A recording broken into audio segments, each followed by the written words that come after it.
February 14, 2019 bomber ಸ್ಫೋಟಕಗಳನ್ನು ತುಂಬಿದ ವಾಹನವೊಂದು ಕೇಂದ್ರೀಯ ಮೀಸಲು ಪೊಲೀಸ್ ಪಡೆಯ ಯೋಧರನ್ನ ಕೂರಿಸಿಕೊಂಡು ಹೋಗ್ತಾ ಇದ್ದ ಬಸ್ಗೆ ಡಿಕ್ಕಿ ಹೊಡೆದ ನಂತರ 40 ಸಿಆರ್ಪಿಎಫ್ ಯೋಧರು ಸಾವನ್ನಪ್ಪಿದ್ರು ಮತ್ತು ಹಲವಾರು ಯೋಧರು ಗಾಯಗೊಂಡರು.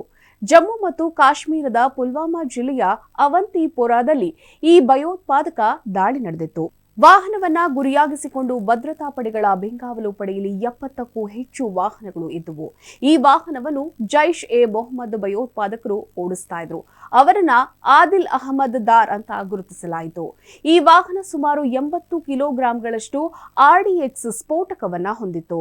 ಇದನ್ನು ಈ ಆತ್ಮಾಹುತಿ ದಾಳಿಯಲ್ಲಿ ಬಳಸಲಾಗಿತ್ತು. ಶ್ರೀನಗರ ಜಮ್ಮು ಹೆದ್ದಾರಿಯಲ್ಲಿ ಈ ಘಟನೆ ನಡೆದಾಗ ಬೆಂಗಾವಲು ಪಡೆಯಲ್ಲಿ 2500ಕ್ಕೂ ಹೆಚ್ಚು ಸಿಆರ್ಪಿಎಫ್ ಸಿಬ್ಬಂದಿ ಪ್ರಯಾಣಿಸುತ್ತಾ ಇದ್ರು. ಹುತಾತ್ಮರಾದ ಸಿಆರ್ಪಿಎಫ್ ಜವಾನರಲ್ಲಿ ಹೆಚ್ಚಿನ ಸಂಖ್ಯೆಯ ಸಾವು ನೋವುಗಳು ಸಂಭವಿಸಿದೆ.